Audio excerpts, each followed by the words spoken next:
welcome to the Earthborne Games podcast. I am your host, Andrew Navarro. Anders Carlson is out on assignment. He's being a dad right now, so he doesn't have time to not be a dad and be on this podcast. Yeah, you're still a dad when you're on this podcast. Right. Well, he's busy doing dad things. Joining me are Andrew Fisher. Hello. How's it going? Oh, do I need small talk? Yeah, now it's time. It's going good. We're recording earlier today, so I don't have my usual, scotch and relaxed demeanor. You still can. Work to more work. So you didn't want to do mid-afternoon scotch? Yeah, probably not. Probably not wise. And I'm joined also by Evan Zimonette. Hey, how's it going? Good. I do have my afternoon scotch with me. So. Oh, really? No, All I right. don't. I think that'd be allowed on this special afternoon edition of the podcast. We're on a bit of a time crunch today, so we're going to have probably about an hour-long episode. So we have about as much as we normally do. So we'll see how it goes. We might just have to cut off listener questions midstream. We'll see. Yeah, we didn't do great at trimming the show notes this time. No, we cut a couple things, but not a ton. So without further ado, let's get into it. Andrew Fisher. Yeah. Tell me about your work. What have you been doing? Well, I mean, we haven't actually, because we just did the listener questions extravaganza last time. And so we haven't really talked about work in a while. That's true. Board game development takes a while, so I don't know if it's going to be anything super revolutionary from when we last talked, but we've made quite a bunch of progress. Since we last talked about work stuff on the podcast, we've released a ton of web materials, support materials for the game. We did a bunch of final work on that, so we've got one-day missions that are missions you can play in one little quick session, just kind of a sit down and play kind of thing. We've got now I'm brain farting. Have we not talked about that at all on the? It's something we haven't even addressed. We haven't. I don't believe we had released it yet when we last. Holy cow! It has been a long time since we talked about work. We've got an FAQ and errata. I think we did talk about that one a bit. We've got pre-made decks. We've got achievements with Evan's beautiful icons. We've got a ton of different materials on there. And coming up, we have... Can I talk about what we're going to release soon, Andrew? Oh, yes, absolutely. We have a digital version of the complete campaign guide. And Corey and as well as our website guy, Travis, have been working at integrating a new... I don't know web development terms. It's a tool set that we, a wiki kind of type tool set that allows to kind of sort all the entries, search by entry number, get it immediately popping up, integrate all the errata, all the FAQ. It'll be really easy to use for both, and it's fully adaptive from mobile to desktop, so it's usable on both. It's not quite as flashy as maybe some of the apps Andrew and I have worked on in the past, but by being web-based, it's incredibly accessible by basically any device, incredibly usable, and more likely to be supported ongoing than something that's hosted on an app that needs to get an Xcode update every six months. So, sorry. Yeah, the former digital developer is really getting in the weeds immediately there. But anyway, so we have coming up soon, we've got that online campaign guide, and we're going to be using that same platform for an online rules tool as well, but that'll be coming a little later. I know we've talked about that in the past, so I just wanted to make sure I mentioned it. So that one's also coming, but we're going to release the campaign guide first, followed by the rules tool a little down the road, somewhat based on when I'm out due to my baby. Which is very soon. Yes, any day, really. Our due date is next Friday, so when we release this, it'll be in 1 week, October 20th. So, I could just disappear into fatherhood at any moment here.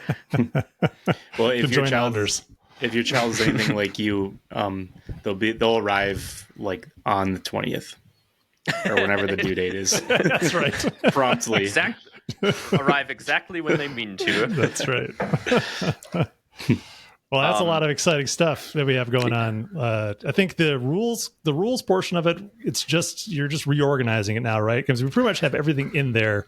We just need some images and then moving some stuff around, but it's almost we had been working on it to be hosted on just our website. Like we have kind of a WordPress setup for our main website, and so we were working on a setup where we hosted it there. But this new kind of back end, whatever, that we're using for the campaign guide is incredibly searchable, usable, and just had all the tools we actually wanted. So we decided to migrate the rules there as well. And like the visual style I was doing all the diagrams in doesn't like look as good in the different in the different color scheme. You know, like I colored the arrows the same color as the new background, so like all the arrows disappeared, and like so redoing some diagrams, doing some reorganization, that kind of thing. Yeah. Cool. The one other thing I have in my work stuff is as of this coming out, our partners will have gotten started on translating the expansion. So that's going to be like that expansion is continuing to move along, and I think we're getting to a good place with it. It's taken a bit longer than we had hoped, but I think now we're moving at a decent clip, and I'm excited to get that all buttoned up with the partners. Just getting to the point where we feel comfortable passing along the cards, I think is a pretty major step.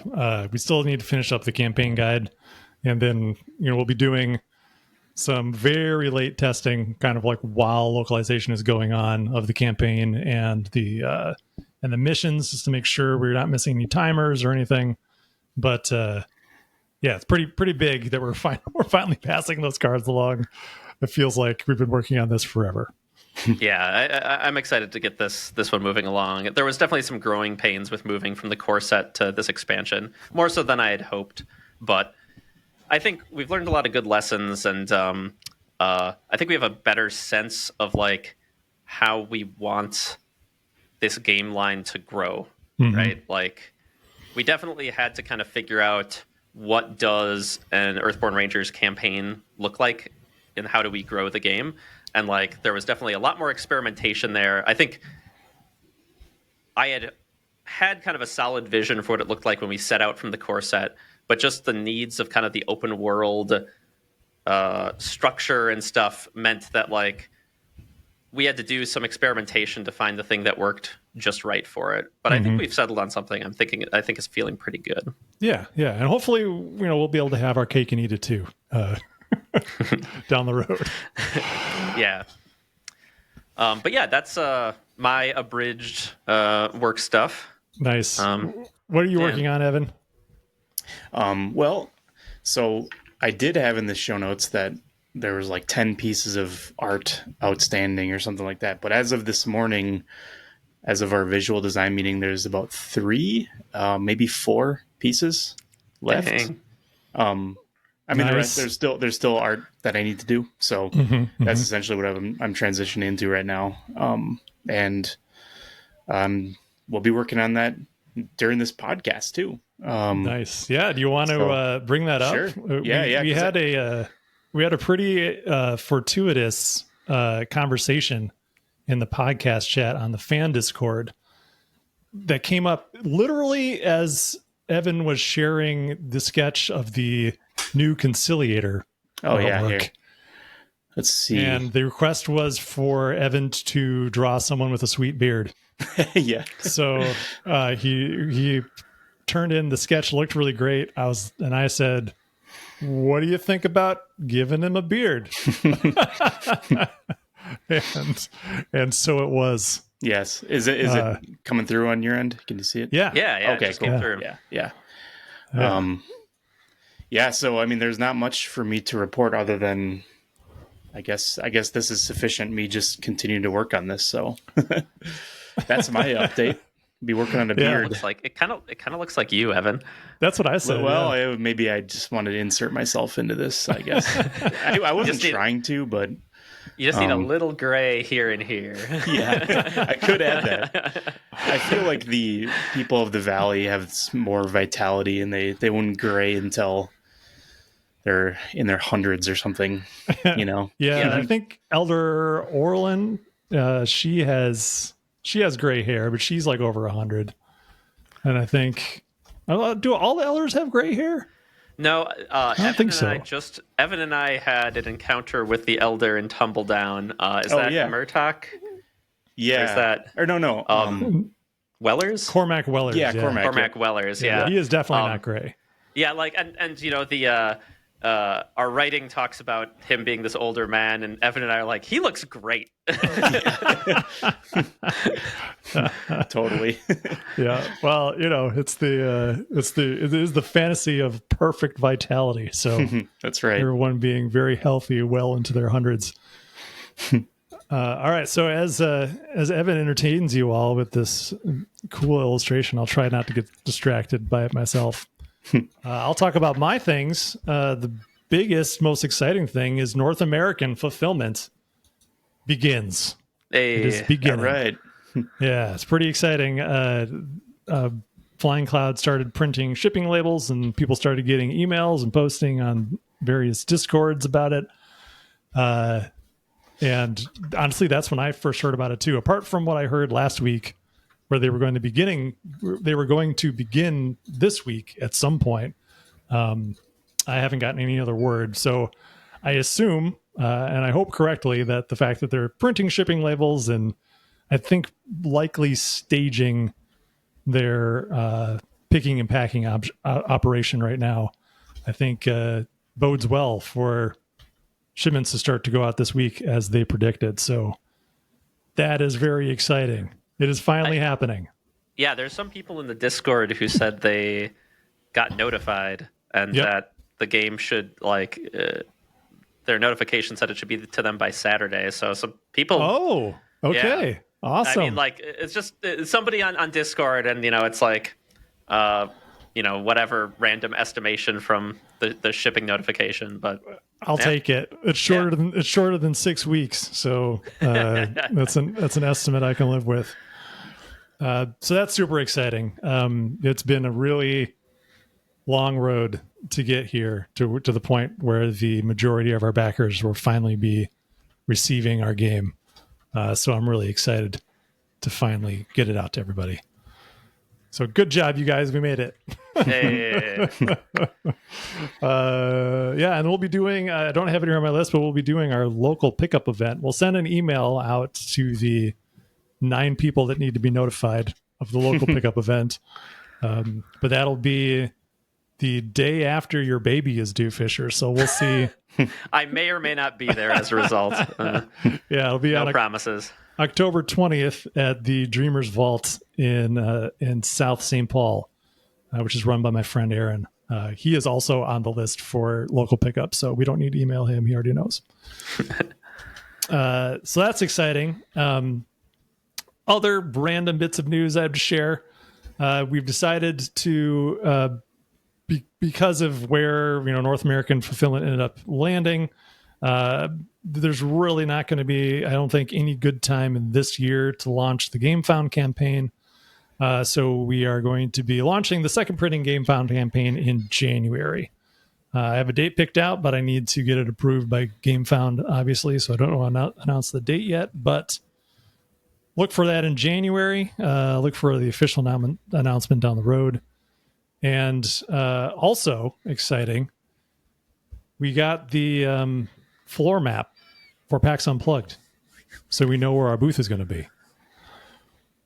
We are booth number 4339, and that is at the back of the hall. But like right on a nice big main hallway, so you just gotta you just go down the aisle, and we'll be right there on the end. That's right. Just look for the giant pillar that's holding up the convention center, and we'll be right next to that. Yeah, we are next to a pillar. Well, it's the I think it's exactly where I expect it to be. Our first convention ever. We're not going to get the prime real estate, but like you said, we are on a major thoroughfare. We're on the same thoroughfare that Leader Games is on. So find Leader Games, just keep walking, and eventually you'll find us. Just keep an eye out for our 3-story recreation of Lone Tree Station. That's not. Oh that's a lie. yeah, We man. don't have that.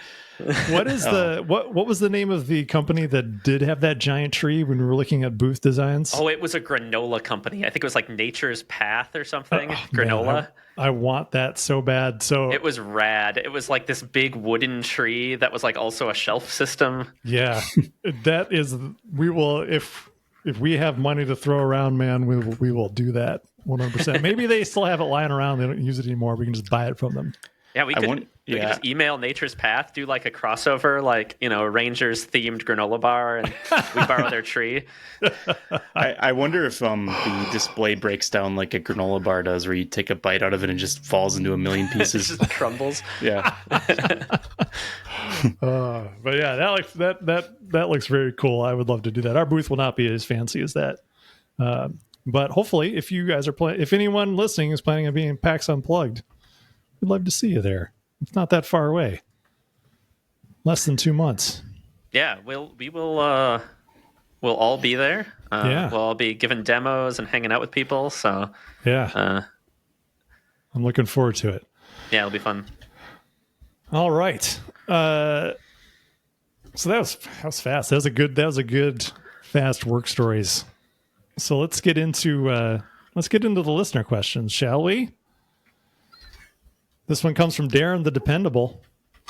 Good old Darren. Yeah. Darren, I also don't know if we've thanked Darren, but Darren is one of a handful of people who have just jumped in and answer rules questions for people as they're starting to learn the game and playing the game, and really appreciate it, Darren. Thank you. Yeah. Thank you. And there's several of you others, you know who you are. Thank you so much for helping people as they're learning the game. I can only check in so often, so I really appreciate it. Yeah, 100%. Darren has been amazing. So Darren says, the final version of the Valley map includes a size reference showing a square mile. To get a feel for the size of the valley, I wanted to compare it to current day real world features. I found that the valley is roughly the same size and shape of Yellowstone National Park. That got me to thinking, if you were to include geothermal features, e.g. hot springs, geysers, in our travels across the valley, what sorts of tests and effects could they have? And he's including a photo of his favorite geothermal feature at Yellowstone, the Morning Glory Hole, which looks amazing. It's like a living vortex of rainbow in the ground. Yeah, I wonder how that works, that color transition. Yeah, it's pretty amazing. Red at the edge and transitions all the way to blue at the center, and the colors are just vibrant. I'm sure the saturation's cranked a little on this photo, but it's still just astounding. Yeah, it's really cool. So Google it up. It's very neat. Yeah, I remember mentioning something about wanting to do geothermal features, and I think in the third expansion, that is my hope. I at least want to make sure we have hot springs when we go up into the mountains. That much for sure. I've been thinking that would be some kind of soothing feature of some kind. But have you given any thought to what other dangerous geysers we might have, Fisher, could explode under your feet? With the geysers, of course, using the challenge effects to create some kind of slightly uncertain timer for the when it goes off and causes kind of a dramatic disrupting event to the board would be something we could play with. And your discussion of going up into mountains definitely sparks some things. One of the things we're trying to do is, as we go to different locations around the valley in our expansions, is we're trying to make each environment feel a little mechanically different. So each kind of area will have different mechanical themes. Different decks will do well in different areas, and it'll give you some motivation to kind of customize your deck as you move between these different areas and do these different campaigns, so that you keep kind of seeing new cards because you face new different things. And so I could, as you get higher, like I can definitely see contending with thinner air and colder temperatures, and like maybe making temperature thematically meaningful, where hot springs suddenly become like very immediately localized temperature, which is interesting for like representing theme in gameplay. So I could definitely see ending up playing with some kind of temperature mechanic to represent hot springs and stuff as well. Yeah. But we haven't done any yet, so TBD on how exactly we end up implementing any geothermal stuff. Yeah, I can say the odds are probably pretty good that we'll do something with them in the next expansion or in the next two, beyond Legacy of the Ancestors, of course. Awesome. Great question. Thanks for sharing that, Darren. All right. On a similar theme, we have a question from Maka. This is talking about great hikes. Since folks are up in Minnesota, have you ever been over to Isle Royale? The first place I backpacked, and it is gorgeous, and so remote. I have never been there, but Fisher, Yes. you said you've been there. I have. I did kind of it's like an oblong island. I believe it's the biggest island on Lake Superior, and it's kind of off of the North Shore up here in Minnesota. And I did a hike from one end of the island to the other. It was part of Boy Scouts, so it would have been in high school. So, what? Did you take like a ferry out there, or how did you get out there? Yeah, yep. So you take a ferry out, and there's kind of like a landing area, and then we hike across from one end of the island to the other, and then what do we do back? I think you loop back and then take the ferry home. It's been a while, but one of the cool things about Isle Royale is its population of wolves and moose. It's like one of the highest density populations of moose anywhere in the world. We unfortunately spent a week there. It took about a week to hike from one end to the other because we weren't setting up a very fast pace, because there's in Boy Scouts you have people of varying skills, but so we took about like 5 to 7 days or something to go across the island. But only moose we saw was a skeleton, so we didn't see any live moose. But it's been really interesting, actually. I don't know how much you know about this, Andrew, but like the moose and wolf population on this island and like kind of the drama from the last few years about this. No. Tell me the moose drama.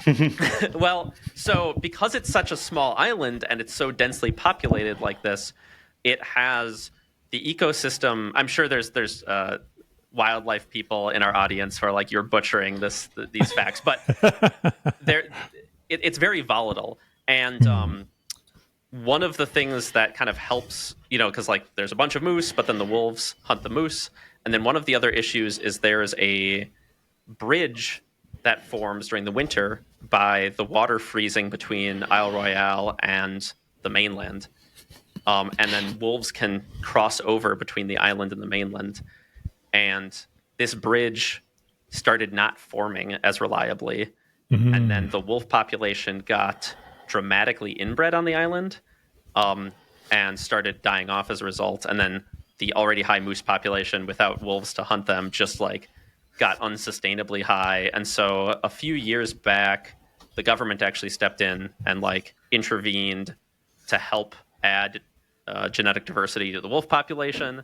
And it sounds like it's actually worked really well, and it's stabilized, and the moose population's going down. So anyway, it's been kind of interesting, yeah. And like, I don't know, because I hiked it so long ago, I had this kind of attachment to it, and I've kind of wanted to go back with Sam because it's a nice, chill backpacking trip compared to like some of the up and down I've taken her on, like in the Superior Hiking Trail and stuff. It's a little more even keel. So I wanted to go back and do it with her, maybe once the kiddos grown up a little.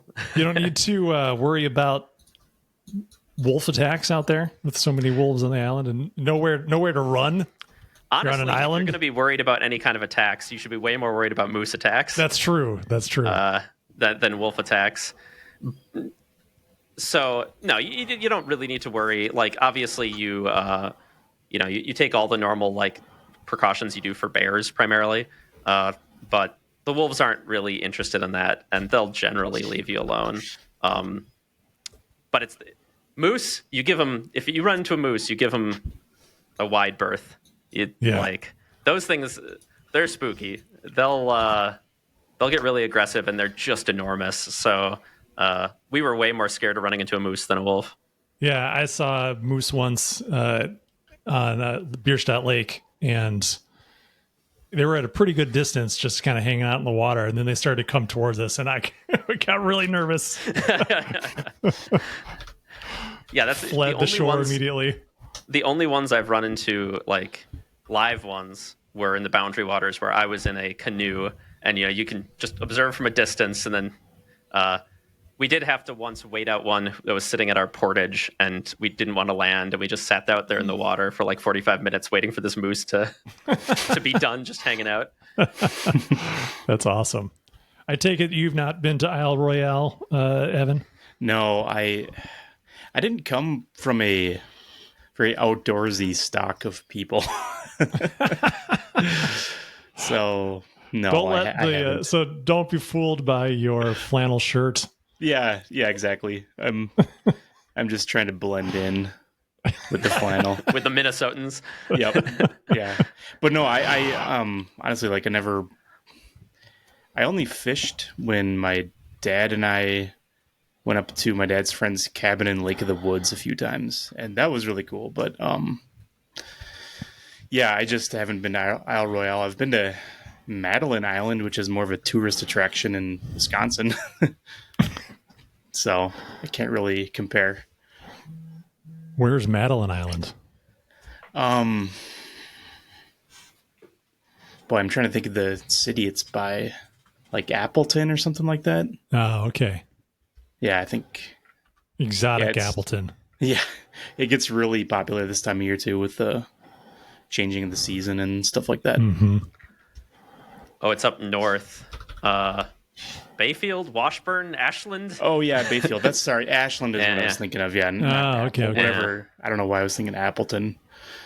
But yeah, that's the extent of my island adventures. Well, I'm sure it was lovely. Yeah, Wisconsin was also lovely. All right, let's see here. What do we have next? We have a question from Deecheds. Says, for the EBG team that have pets, I think that's all of us. What would your pet's ranger background and or specialty be? Evan, what were your cat's ranger background and specialty be? I thought this was it's an interesting question. I don't know if I can answer. I feel like the question is posed because I made a stink about no one asking about my cats last time.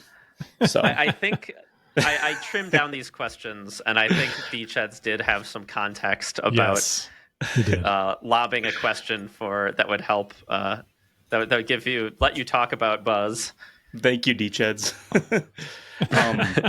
I think Buzz would be,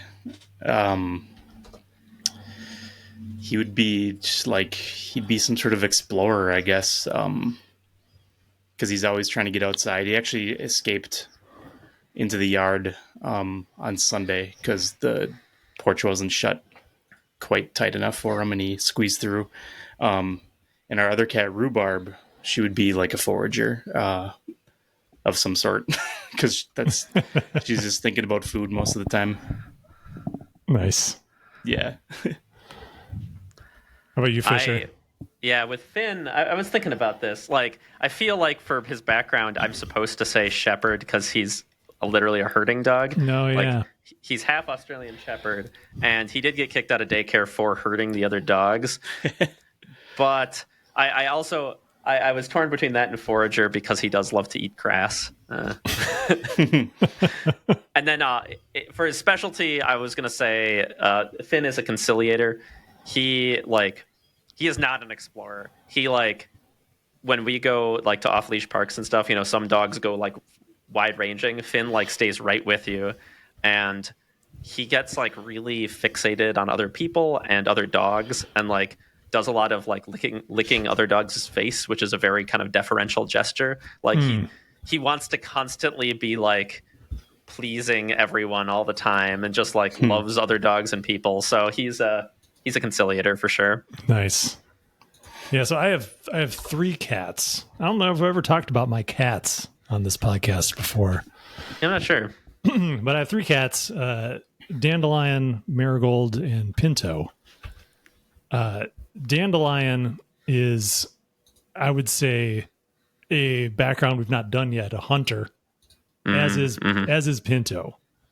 Though but Pinto, he hunts for food. Like, he'll hunt for rabbits. He loves rabbits, and he'll eat the rabbit, which it's kind of sad and a little disturbing sometimes when you hear him devouring this rabbit live out in the yard while you're asleep. It can be kind of shocking to hear. But at least he eats them. Dandelion, however, he's just a murderer. He just murders things, which is really upsetting. And I don't think we have that background in Earthborne. Yeah, no, we don't have the murderer background, thankfully. But I wish he wouldn't do that. It's we put bells on him and everything. It doesn't matter. Murder bells. That's right. They just foretell his coming in the brief seconds before you're snatched from the air. And then, but Marigold is pretty chill. I would put her more on the forager scale. Definitely, probably forager conciliator. Also, she doesn't go very far, especially when it starts to get cold. She likes to just hang out near the house. And the other guys definitely explorers, because they'll go out and be gone for a day. They just won't come back at night sometimes. All right, well, we'll come back whenever. We'll be back sometime in the afternoon the next day while we're worried about them.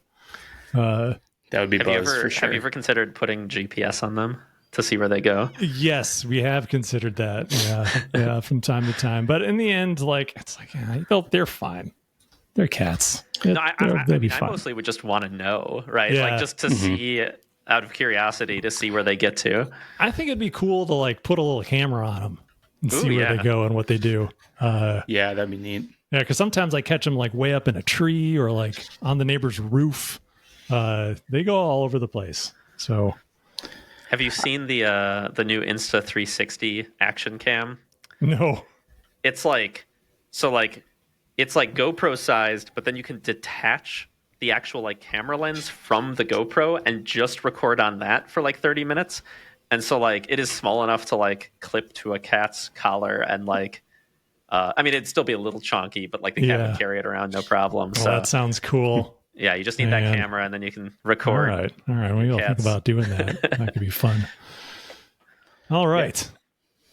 Yeah. Okay. Haley asks, or says, and then asks, we typically hear about video games you're playing more often than board games.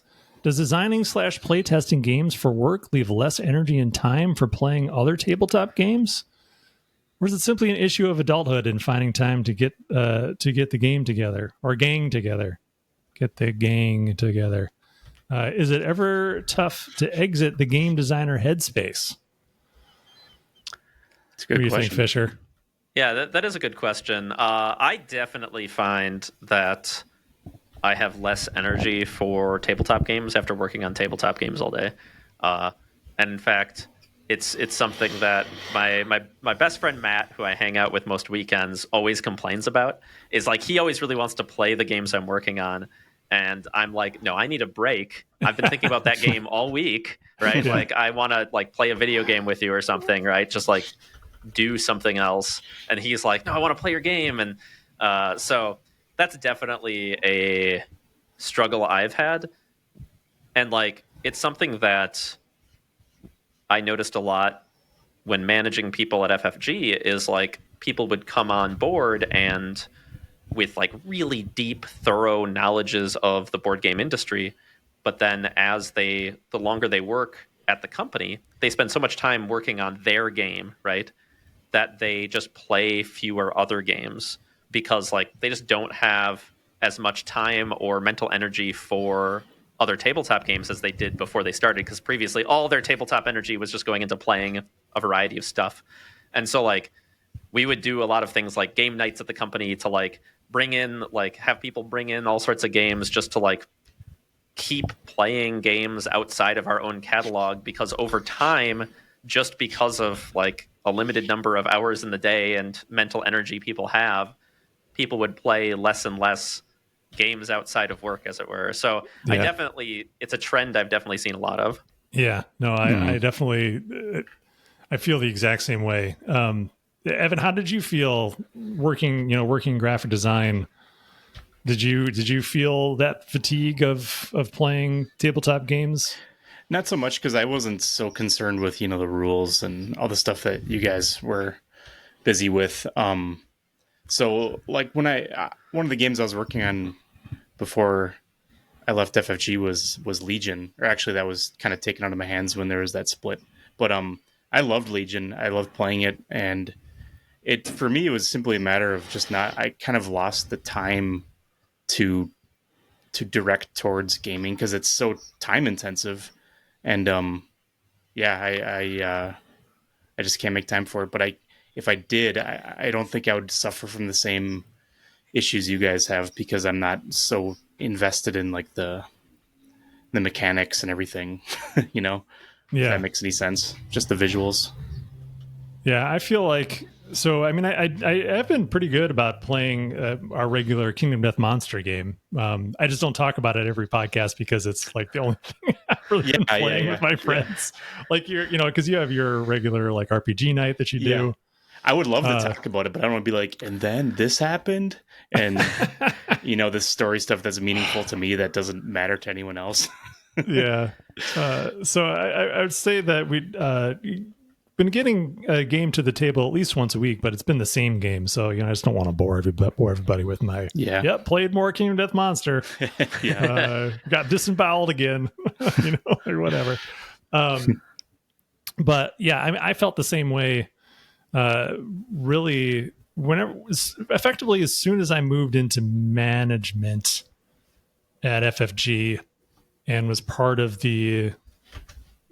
that decision-making group, so effectively from like 2009 onwards, it became really difficult to just sit down and enjoy a game without being critical of it.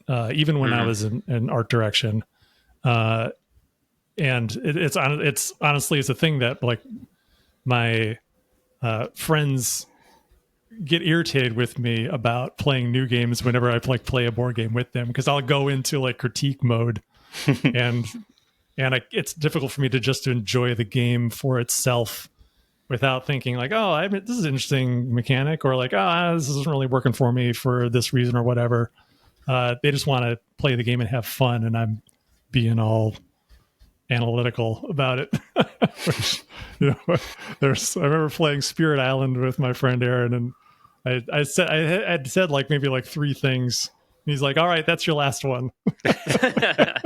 You don't get to say anything more about this game. Just play it." I'm like, all right, you're right. Sorry. So yeah, no, it is pretty hard to turn off the work brain when you're playing a tabletop game, for sure. But I just, I like video games. I've always, I played video games pretty much my entire life. So as I've played tabletop games. So, and yeah, they're very easy. It's very easy to play a video game. And it is, I am far less critical, I think, when I'm playing a video game than I am when I'm playing a tabletop game, because I'm just not as familiar with everything that goes into it. I might be critical of the story. I might be critical of like, I don't know, that graphic maybe looked bad or whatever, or like, oh, maybe that voice performance could be better. But yeah, it's not the same at all, because I don't have those same skills. Yeah, I agree. Yeah. Haley also sent in a second part of a question, but I'm going to skip it, and we'll get to it next time, Haley. And we're going to move on to a question from Chub Frog. Now we're into the Earthborne Rangers portion of the questions. Chub Frog says, it seems like the between day deck modification inevitably becomes more involved the farther you get into the series of campaigns. Eventually, preparing for each individual day of a campaign could entail full-fledged deck building with all the rewards you unlocked. Do you think this could become the case? And if so, is it desirable? I hope so. Yeah, I mean, like, I'd say yes. I think it's desirable. The nice thing is that this deck building phase grows over time. Your pool of rewards grows over time slowly, and your understanding of your deck grows over time. And so, yes, you will have a ton of cards by expansion 2. I mean, even the first expansion, you have quite a few cards to work with, and then, as you get down these campaigns, you're going to have a lot of cards to contend with, but you're going to have unlocked them slowly, use the ones that work for you, ignore the ones that don't, and like have a good sense of the pool because of how much you've played the game and how like slowly you've unlocked all these rewards. And so it's not actually going to be as intimidating as all that. And honestly, to my earlier point about us trying to make different areas you go to have a different mechanical feel, I think my ideal world is one where you customize your deck a little as you go to different places. I want you to think about what you're going to be facing and want to camp between days so that you can tweak your deck a little to help with what you're going to be handling the next couple days. And so I consider it a feature for people to engage with that. I don't think you're going to get to a place where you're like fully rebuilding your deck. In my experience, it's mostly tweaking. Yeah, that's been my experience playing in the campaign. Is that there are like good all-rounder cards that are just nice to have in your deck at any time, but you'll definitely go into situations where you can intuit based on the parameters of the mission what things you might want to include in your deck that you might not normally include, and that can be super helpful. Especially on subsequent playthroughs. Like if you play it again, like my second time through the campaign, I definitely did a lot more deck modification going into specific missions, knowing more clearly how they play out, So that was kind of fun. That was fun to make those changes and then see how it went. So yes, definitely a feature, I would say, because that's the direction we're going. So hopefully it's fun for everybody. I think that it is. I've enjoyed it at least. All right, Norman. I don't know if we've ever got a question from Norman. No, I don't think so. So welcome, Norman. Thank you for the question. I noticed some path cards have thresholds that scale with the number of rangers, while others have fixed thresholds. Harm, on the other hand, seems to almost exclusively have a fixed threshold, with only a few special exceptions. I'm curious what factors determine scaling or lack thereof of these values. That's a good question. It is a good question. What do you think, Fisher?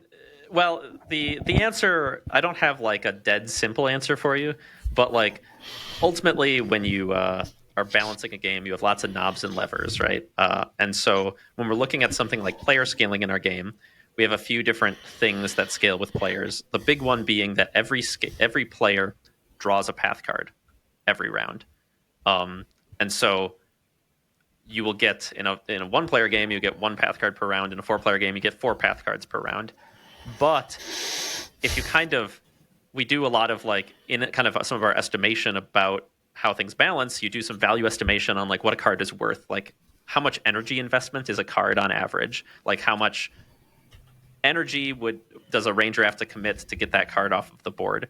And generally our path cards are significantly lower than 1 full ranger's worth of energy, right? Like and our energy is split between different aspects that have different focuses, so like certain aspects accomplish certain things and other ones just rarely can do those things. So it gets a lot more complicated than that in a way I'm not going to dive into in this podcast. But ultimately, so our scaling there, we actually, as that scales out, it doesn't scale like perfectly per ranger. And we end up kind of with this excess of what the rangers can accomplish the more rangers you have.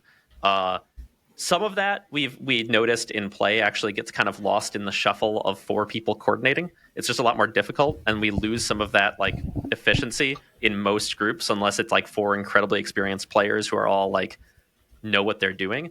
But we have some excess, and so some of that per ranger scaling that goes onto individual cards is to kind of help compensate for that excess. And the amount of it you see sprinkled throughout the game kind of depends on a few different factors, but like how much we wanted to compensate for that excess in that part of the game. Other places you'll see it is when things are specifically related to mission objectives, so that those kind of objectives scale. So most cards that have to do with side activities, so things that can earn you reward cards, will often scale. And you'll notice like one of the places you do see harm scaling is on, for example, the mega predators, which clearing them due to harm is a way to complete missions involving them. So because of that, we wanted that value to scale. So there's a lot of different kind of balance, game design, and experience reasons, and like knobs and levers as to why various values are the way they are. I'm sorry that's not as clean an answer as you might like, but that is the reason.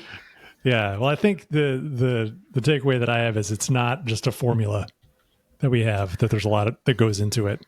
I think there is not the least of which is just feel. There is a bit of a formula on estimated energy it takes to clear a card, right? Mm-hmm. We do that kind of value estimation to make sure that we're not overloading the players too much.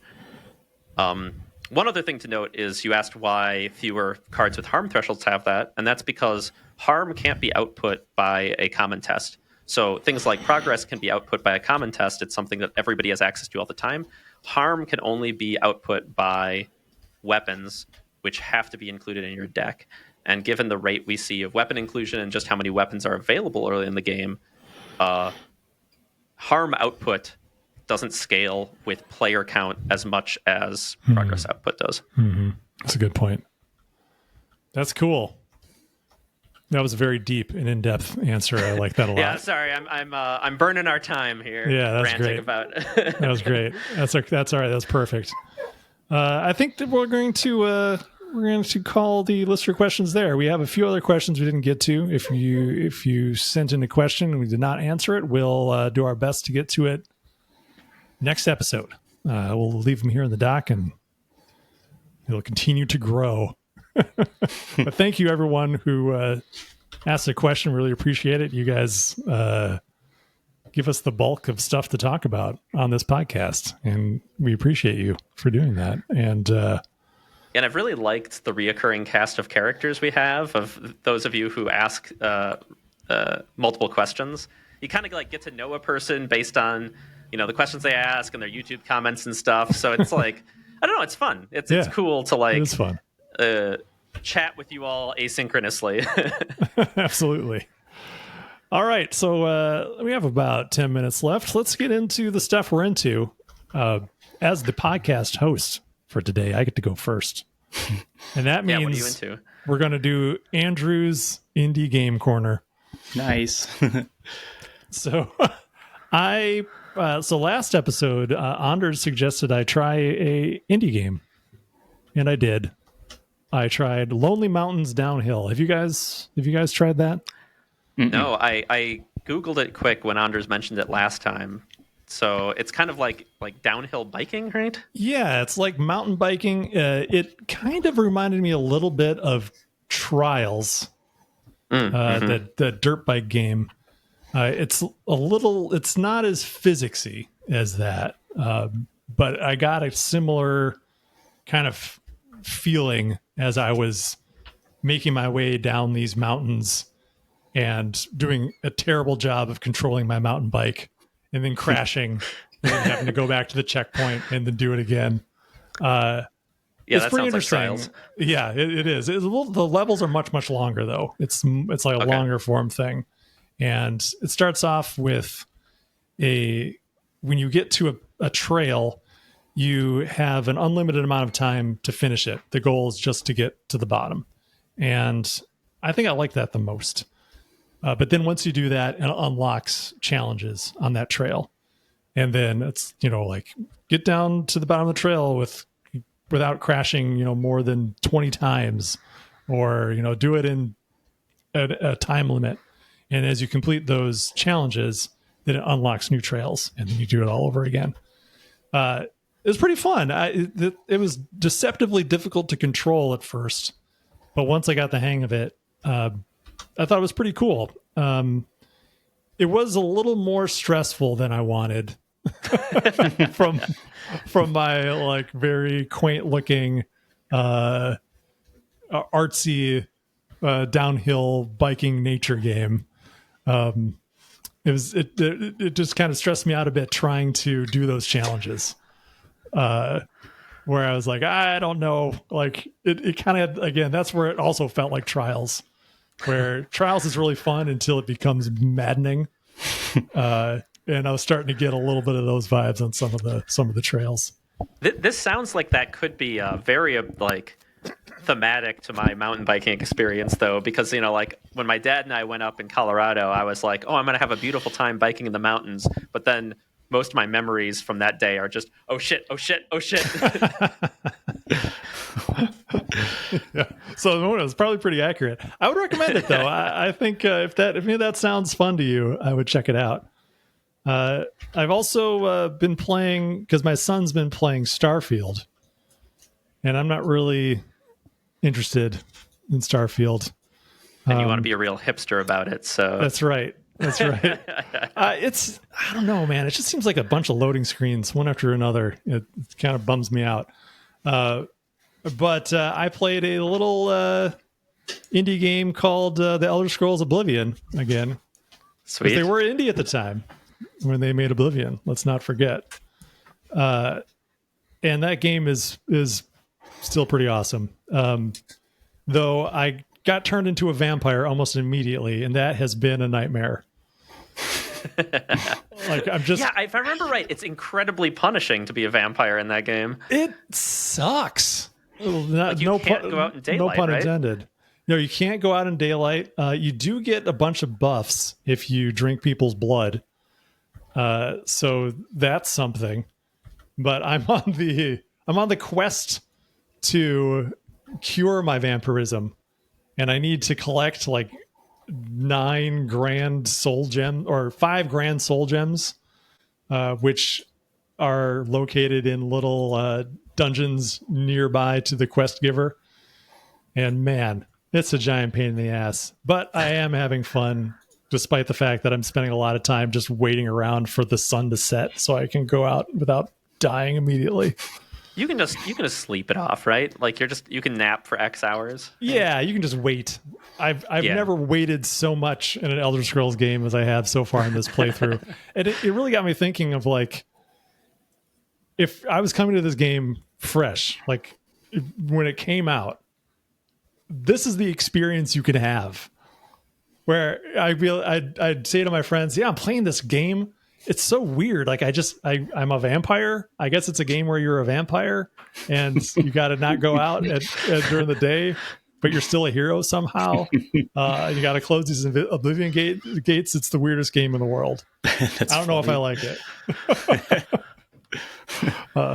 Yeah, it's pretty wild. And I think that's really cool that the game is so open that this could just happen to you in the first. Literally in like the first 2 hours of the gameplay, I became a freaking vampire.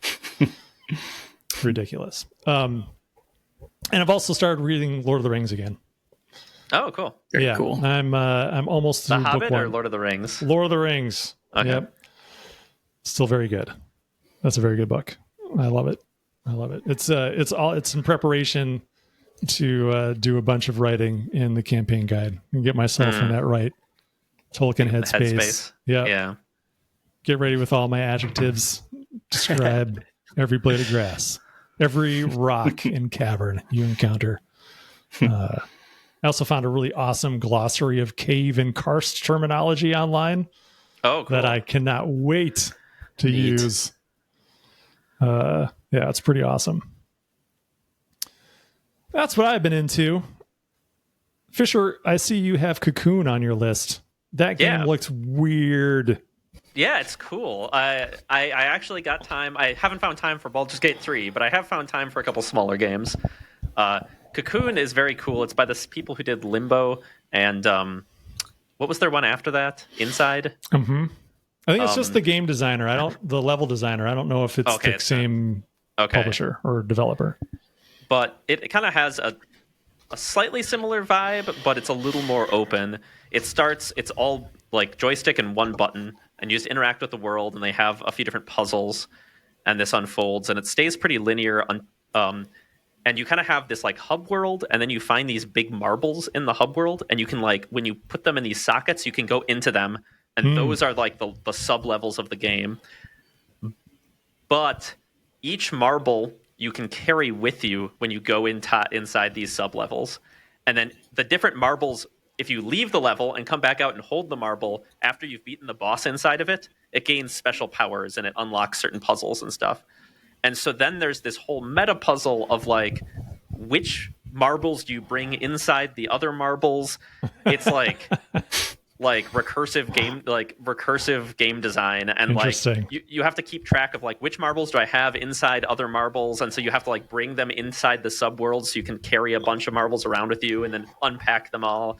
And so some of the puzzle design comes in this like recursive level thing where the levels are objects you can carry around and bring into each other. So it's that idea is very neat. That sounds wild. Yeah, And it's a pretty game. It hurt my brain just you talking about it. yeah. I can't imagine what's like for your brain to play it. It's pretty approachably designed, though. It's not bad. Okay. The other game I've been playing is Chants of Sonar, which is similar, a little brain burny, but in a different way. It's all about you're kind of in the Tower of Babel, and everybody speaks in these symbolic languages, and you have to figure out what their symbolic language means by context and slowly translate it, and then use your translations to figure out how to navigate. And then you get to a new level of the tower, and you get a whole new symbolic language. And then eventually you start having to mix and match the different symbolic languages you've translated. And so it's this like deduction translation game. It actually kind of reminds me of Secret of the Obra Dinn, or what was that? The Obra Dinn game. I know what you're talking about. Similar kind of deduction loop where they do a pretty good deduction solving UI that like makes you feel smart and engaged. So that's been fun. Cool. That sounds neat. Evan, did you have more to share? Nope, that's it. All right. Those are the two games I've had time for around baby prep. That's cool. I kind of want to check those out. I looked at Cocoon. It, like I said, it looked so weird. I don't know if it made me feel good. It has some similar. It's not quite as dark and creepy as like Inside was, or even like Limbo kind of made you feel. Yeah. It's a little, but it's a little more whimsical and lighthearted than that. But it still has that like kind of oppressive edge, like that. Okay. Slightly, you get a slight unease as you're playing it sometimes. Yeah. Maybe I'll check it out. It's on Game Pass, so the bar's low. Why not? Yeah, exactly. Evan. Yeah. What are you into? Well, real quick, I want to mention when I looked at the show notes, you'd written Cocoon, and I thought you were going to talk about the movie. Yeah, from 1985. I was like, oh, I haven't seen that. Maybe it's but yeah, I'm not into much lately. Just been a little busy. Not into anything. No. So my neighbor, he's known in the neighborhood for doing these amazing decorations for Halloween. Like he's got this whole like array of dummies and like zombies and stuff like that, and graves and creepy stuff that he's accumulated over the years. And I love Halloween, and I've always wanted to be a homeowner so I could have a yard to do this sort of thing. So I'm finally trying to do that. I'm gonna dip my toes into this, and I'm trying to like carve my first like handmade Halloween decoration is like a tombstone. It's cool. Yeah, so I was just gonna do like a tombstone for every like slasher killer. So the first one I'm starting with is Jason, because I have this cool Jason mask that I got custom made like 20 years ago, Nice. Dang. Yeah, it's like actual fiberglass. It's really cool. So, anyways, I wanted to start with Jason. Are you going to wear that for the trick-or-treaters? I could, yeah. I want to get like an under mask. It's not enough to just wear the mask. I want to get like a gross bald head, like zombie head underneath, and just cut the face out and then wear the mask over it because I got to sell it. So yeah, I'll probably do that. And yeah, I'm just using craft foam, and I'm going to use some spray paint because I discovered that spray paint eats away at the foam and kind of causes like a cool pockmarked kind of distressing, which I think will work really well. Then I have a foam that I'm going to coat it with, and then on top of that, I'll prime it and paint it and do some staining and stuff like that. But it's a lot of work, and it's going to be really funny to have just one decoration in the yard this year. But hopefully it'll grow, you know. And I'm not trying to compete with my neighbor because he's just amazing. I just want to compliment what he has. Start the arms race. That's right. Yeah. He needs true competition to make him more amazing. His first Halloween decoration is called the babysitter. It's like this creepy zombie looking lady in a chair with like this weird baby. And he said he had that since that was his first one, and he's made it in 1991. So he's got, you know, like several like decades on me. So most of your lifetime. Yeah, pretty much. Yeah, other than that, I'm reading, but you know, I'm reading just trashy stuff like comics, like this West Coast Avengers right here. I got a whole those trade comics. paperback. Who likes comics? Yeah. Well, this is nice. weird. I mean, when I talk to people like comics, they're usually talking about comics in the last 10 years, and I'm going back to like the late 80s, early 90s. Yeah, man. I love this. I love this stuff. It's great. That's when they were good. Yeah. I don't know why I'm drawn to West Coast Avengers. I think it's funny that Hawkeye is the leader. I guess. Yeah. I don't know. It's cool. Like he doesn't have any superpowers, but he's the leader. Oh, I always felt like the West Coast Avengers was like, and it's these guys. Yeah. No, that's the Great Lakes Avengers. Those are those guys. There's no Great Lakes Avengers. Yeah, Are there is. really? Yeah. Oh my gosh, I've never heard of that. I don't even know what the roster is, but maybe Sounds like Squirrel Alpha Girl or Flight something. to me. Yeah. The Canadian Avengers. Yeah, all right, well, cool. thanks, guys. We did it. Yep. It's an hour. Yeah. We Sweet. nailed it. Nailed it. For those of you whose questions we didn't get to, we will get to them eventually. Yes, we will. Thank you guys for joining me this afternoon, and thank you everyone who's listening. As always, if you have questions for us, feel free to send us an email at info@earthbornegames.com or leave it in the Discord or YouTube comments, wherever you would like. We will get the message. The game is available on earthbornegames.com, so if you'd like to pre-order, it's going to be available for real order very, very soon, which is super exciting, where you'll just be able to order it and get it. That's not very far off. So stay tuned to our website. We'll have a bunch of stuff going up, as Fisher mentioned earlier in the show. And thanks everyone for joining us again. And we'll see you next week with a new playcast. And then 2 weeks from now with another episode of this podcast. Bye, everybody. Bye. See ya.